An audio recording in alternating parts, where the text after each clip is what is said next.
اب ایک بات میں نے یہاں پہ کی کہ واقعہ کربلا اس لیے ضروری ہے کہ امام مظلوم کربلا کی زندگی کے جو اصول تھے ہم ان اصولوں کے اوپر عمل پیرا ہو جائیں۔ یہاں پہ رک کے ایک نقطے کی طرف اشارہ کرتا چلوں گا۔ دیکھیے ائمہ کی زندگی 2D ہے، 2 ڈائمینشنل۔ ائمہ کی زندگی 2 ڈائمینشنل ہے، 2 پہلو رکھتی ہے ائمہ کی زندگی، ایک الہی پہلو، دوسرا انسانی پہلو۔ الہی پہلو وہاں تک کوئی نہیں پہنچ سکتا، یہ طرف سے ہے، یہ منصوص من اللہ ہے۔ ائمہ کا خدائی پہلو منصوص من اللہ ہے، اور جو طبقہ، جو ہستیاں، جو ذوات مقدسہ اس پہلو پہ فائز ہیں ان کو معصوم کہا جاتا ہے، معصوم عن الخطا۔ انما یرید اللہ لیذھب عنکم الرجس اہل البیت ویطہرکم تطہیرا۔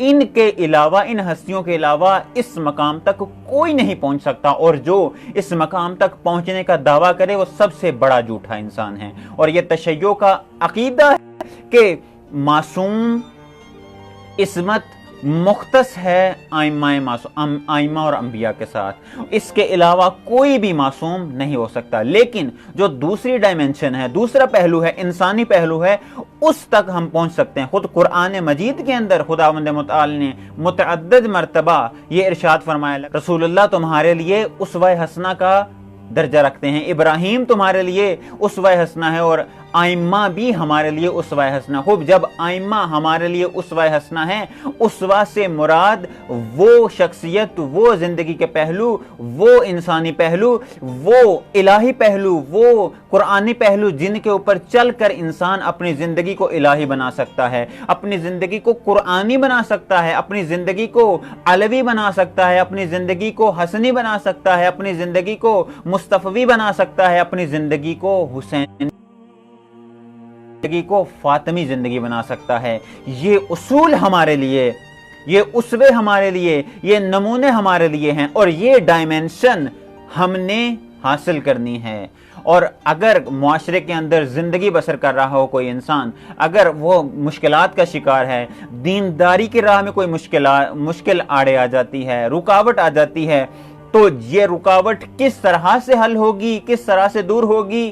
الہی ڈائمنشن ہے، ایک ہیومن ڈائمنشن ہے۔ ہم نے الہی ڈائمنشن نہیں لینی، نہ ہی لے سکتے ہیں، بلکہ ہم نے ہیومن ڈائمنشن لینی ہے، انسانی ڈائمنشن لینی ہے، جس میں ہمارے لیے نہ صرف اس دنیا میں نجات ہے بلکہ آخرت میں بھی یہ ہمارے لیے نجات کا باعث ہے۔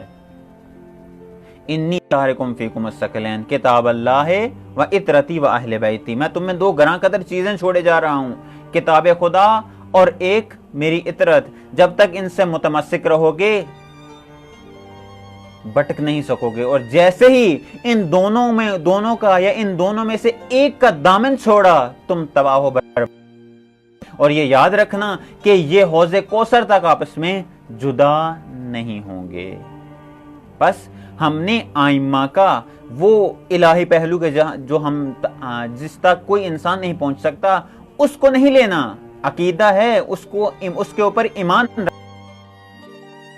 ہماری عملی زندگی میں ہمیں کام دے گی، وہ ائمہ کا انسانی پہلو ہے، ہیومن ڈائمنشن ہے۔ ہم نے اس لے کر پھر اپنی زندگی کے اندر ان تمام اصولوں کو اپنانا ہے کہ جو اصول ہماری زندگیوں میں ہمارے لیے قابل پیروی ہیں، اور جن کے اوپر عمل پیرا ہو کر انسان نہ صرف اس دنیا میں بلکہ آخرت میں بھی کامیاب ہو سکتا ہے۔ سامعین محترم، موالیان حیدر کرار، عزاداران مظلوم کربلا، علی علی کرنے والوں، علی علی کا دم بھرنے والوں، حسین حسین کر کے اپنے تمام غموں کو بلا کر حسین کا غم منانے والوں، توجہ کا طالب ہوں۔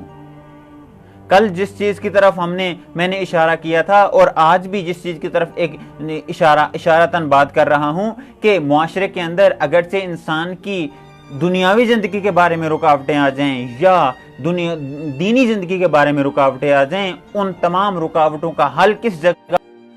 کربلا میں۔ ان تمام رکاوٹوں کا مسئلہ، راہ حل، سلیوشن کہاں پہ ہے؟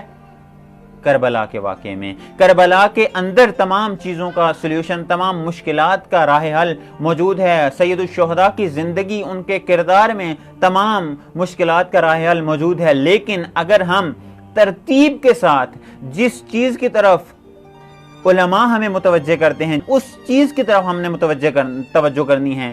ہم نے دین، چونکہ کل بھی عرض کر چکا ہوں کہ 3 سٹیپس ہیں، 3 مراحل ہیں اگر انسان دین مرحلے ہیں۔ ایک یہ کہ انسان دین کو اپنائے، ان الدین عند اللہ الاسلام، یہ چیز ہمارے لیے واضح ہو گئی کہ کیا کریں، دین کو اپنائیں۔ دین کون سا اپنائیں؟ ان الدین عند اللہ الاسلام، دین تمہارے لیے فقط خدا کی طرف سے اسلام ہے۔ کو واضح ہو گیا کہ ہم نے دین کون سا اپنانا ہے۔ اس کے بعد دین شناسی ہے، اسے ایک ایسا گروہ ہونا چاہیے کہ جو دین کے اندر تفقع کرے، یعنی دین کے اندر دقت کرے، دین کے اندر غور و فکر کرے، اور غور و فکر کر کے اپنے آپ کو دین شناسی کے مرحلے میں لے کے آئے، اور پھر اپنے علاقے میں آئے اور اپنے علاقے، اپنے ارد گرد کے لوگوں کو کیا کرے، دین کی معرفت عطا کرے۔